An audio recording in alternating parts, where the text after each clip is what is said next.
As we look at the history of pharmaceuticals, it's really evolved over time.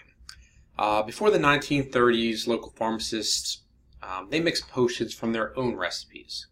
Today, only large pharmaceutical companies do this. Now, the government has also regulated the prices a little more stringently more recently than they have before, and lots because of high price allegations. And it's still a problem, but it's something they have more control over than they once did. Now, what has happened over the 20th century and now to the 21st is that because of increased potency, effectiveness, and toxicity, the regulation of the industry has really evolved. And going back before in the 1890s, drugs were just out there to ease pain. But starting in the 1890s, early 19th century, late 19th century, there was more of a push for an evolution of drugs that cured versus just trying to ease pain. And over this time, a lot of acts have been passed, a lot of laws. So, in general, legislation tends to be passed in order to correct a past wrong.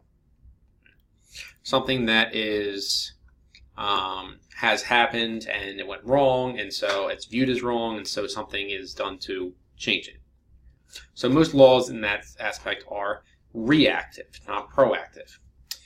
So as we, don't worry about a lot of specifics of these, but within some of these, so the Biological Control Act, this is really the first major pharmaceutical legislation that was passed, and it was passed in response to contaminated medicine that ended up killing some children. And so, children get killed, it's looked at very seriously, and that's why this has evolved. That's what caused kind of this major legislation to happen. The Pure Food and Drug Act of 1906, this really was the first step in providing adequate labeling and inspection of medication. And it's when the FDA, the Food and Drug Administration, regulatory functions were really formed. And so it's really where the FDA started. But it wasn't until the 1938 Food, Drugs, and Cosmetic Act when the FDA really got power, really got strong. And so this act required all new drugs had to be pre-registered with the Food and Drug Administration. This allowed them to test them. It also allowed the FDA to actually stop medication from entering the market. It also increased the amount of information that needed to be made available to patients. So this is really where the FDA grew and where it became really strong. The Harris-Kefauver Drug Act amendments, this brought production to a halt if a new drug was similar to existing. So it had companies focusing on making new drugs instead of just doing things that are kind of already out there and they're just trying to compete. So it must be different.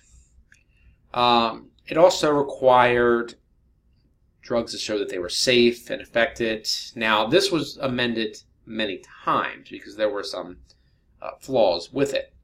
Now, one of the times it was amended was in the Hatch-Waxman Drug Price Competition and Patent Restoration Act. Mouthful. This in particular had to do with generics. And so it said that generic drugs just had to prove that they were similar to the brand names, and so they didn't have to go through all the tests. So in addition to spending less on research and development, these groups, these companies, also didn't need to go through all the spending all the money for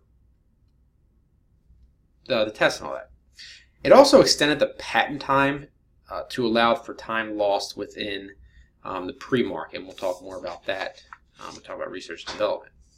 And the patent time currently is about 20 years. Okay, it may seem like a long time, but as I'll show, it's really not that long. The Prescription Drug User Free Act, it allowed to collect fees from companies that produce certain drugs. TRIPS, it established minimum international obligations. So a lot of these were caused the industry to evolve and to really change over time because of things that were viewed as needing to be fixed. And so these were all major laws that have developed the system that we see today.